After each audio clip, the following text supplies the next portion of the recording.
He wasn't born a king, but he made emperors.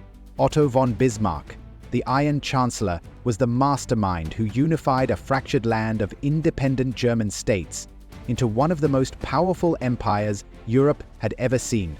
But who was he really? And how did he do it? Born in 1815 into a Prussian aristocratic family, Bismarck seemed more interested in farming and dueling than politics. But in the smoky chambers of the Prussian parliament and the blood-soaked battlefields of Europe, he found his calling. By the 1868s, Bismarck rose rapidly through the political ranks, eventually becoming minister-president of Prussia.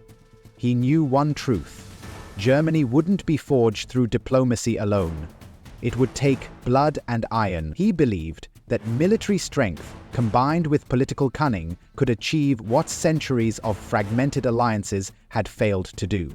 For Bismarck, the dream of a united Germany was not just a patriotic vision, it was a strategic necessity. First, he turned his eyes to Denmark. In 1864, using a dispute over the duchies of Schleswig and Holstein, Bismarck provoked war. With the help of Austria, Denmark was swiftly defeated. But Bismarck wasn't interested in friendship. He was planning a trap. The joint administration of the duchies was a powder keg, and Bismarck knew exactly how to light the fuse. 2 years later, in 1866, he accused Austria of mismanaging Holstein and used it as a pretext for war. The Austro-Prussian War was brief but decisive. Austria was crushed in just 7 weeks. Bismarck, ever the realist, avoided humiliating Austria completely to preserve future diplomatic options. But the message was clear: Prussia was now the dominant force in northern Germany. Still, the German Confederation was not yet a single nation.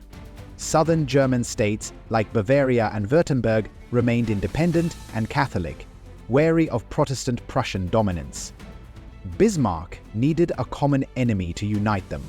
Enter France. Using his legendary manipulation, Bismarck doctored the Ems dispatch, a diplomatic telegram, to insult the French. The French Emperor Napoleon III took the bait, declaring war on Prussia in 1870.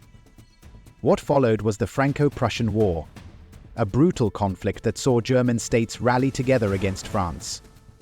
The Prussian-led alliance crushed the French, captured Napoleon III, and marched triumphantly into Paris.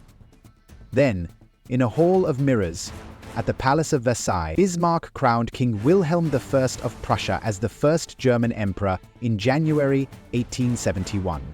The German Empire was born, not from negotiations, but from war, strategy, and an unbreakable will. But Bismarck wasn't just a warlord. He was a genius of internal politics too. Once Germany was unified, he focused on maintaining peace. He feared that Germany, surrounded by rivals, could be drawn into ruinous wars.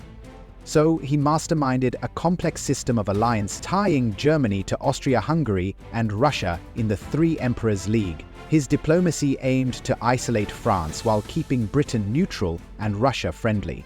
Domestically, Bismarck played a dangerous game of divide and rule. He launched the Kulturkampf against the Catholic Church to weaken its influence, but later backed off when it threatened national unity. Then, he turned his sights on the growing socialist movement. Ironically, while cracking down on socialist parties, Bismarck pioneered modern social welfare, sickness insurance, accident insurance, and pensions. Moves designed to steal socialism's thunder and keep the working class loyal to the empire. Bismarck's methods weren't just about power. They were about precision. He didn't seek expansion for glory, but for stability. He believed that a strong, unified Germany could deter its enemies and secure peace, ironically through calculated aggression. His wars were limited in scope, aimed at achieving specific political objectives, and concluded swiftly to avoid long-term damage. This strategic pragmatism earned him both admiration and fear across Europe. He also had a deep understanding of human nature. In 1888, the old Kaiser Wilhelm I died. His son, Friedrich III, sympathetic to liberal reforms, ruled for just 99 days before dying of cancer. His successor, Wilhelm II, was young, ambitious, and determined to rule in his own right. Clashes between the old Iron Chancellor and the new emperor were inevitable. Bismarck's careful system of diplomacy and backroom control didn't sit well with Wilhelm's desire for personal glory and expansion. In 1890, Bismarck was forced to resign, exiled to his estate, with a bitter pen and memories of an empire he had shaped. Bismarck died in 1898, having watched his creation drift from his control. Yet, his ghost haunted the 20th century. Politicians invoked his name, historians debated his motives, and generals misread his lessons. Some saw him as a peacemaker disguised as a warmonger. Others viewed him as a tyrant cloaked in patriotism. But one thing's certain: Bismarck wasn't just a man of his time, he made his time. Smash that like button and hit subscribe so you never miss a story.